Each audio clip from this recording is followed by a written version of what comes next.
Arnie Gundersen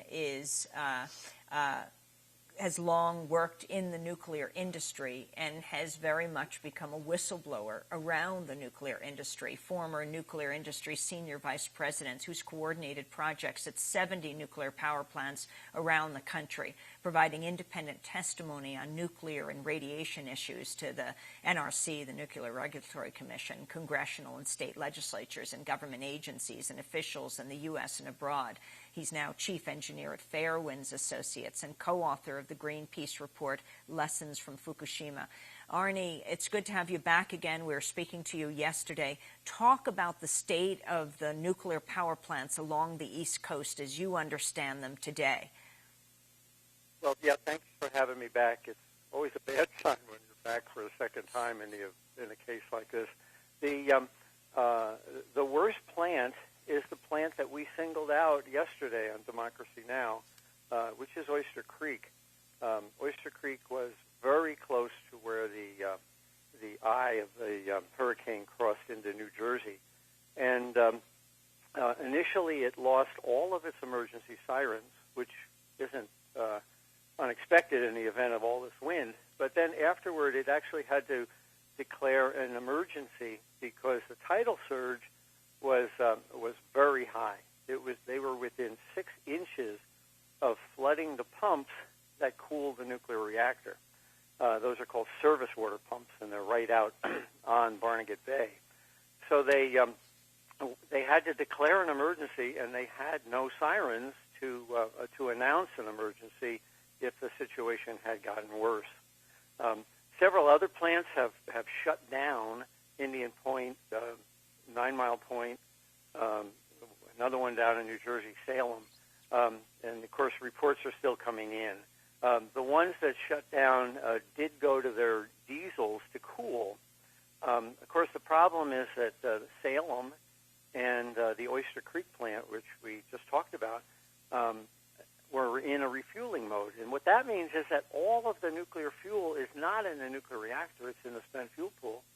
And when you lose off-site power, you can't cool the fuel pool. So I suspect in the next couple of days we're going to see reports of the fuel pool is heating up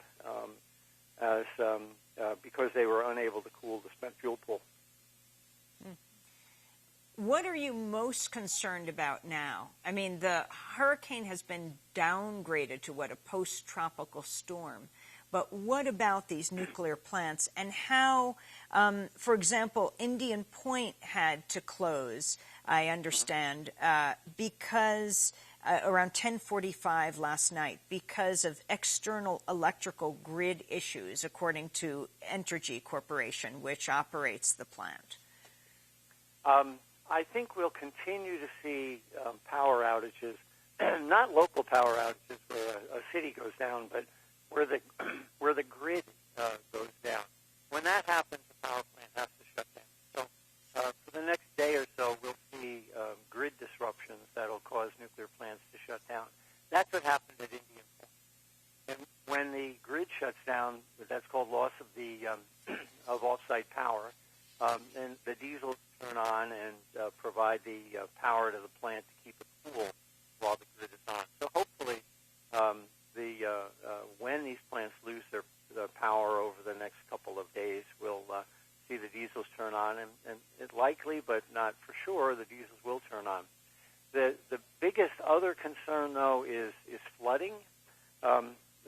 Just like at Oyster Creek, all of these plants have to be cooled by a river or a lake, and if the water gets too high in that river or lake, the pumps that cool the plant will be flooded. And that's called the loss of the ultimate heat sink. And the key word there is ultimate. As happened at Oyster Creek, and I think we'll likely see severe flooding in Pennsylvania and inland areas for the next couple days. So we have to watch flooding so that the intake structures of these plants are still able to cool the nuclear reactor and the diesels that cool the plant. Those are the two big concerns, high wind and flooding. And nuclear power plants getting older and older, Arnie Gundersen? Yeah. This is we call this a design bases event. The plant, no one ever thought that Oyster Creek would see 7 feet of flooding to the point where their surface water pumps were in jeopardy.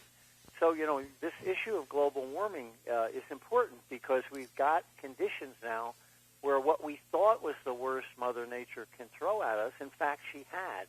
The Oyster Creek event was like a 1 in 1,000-year kind of a flood, and it happened.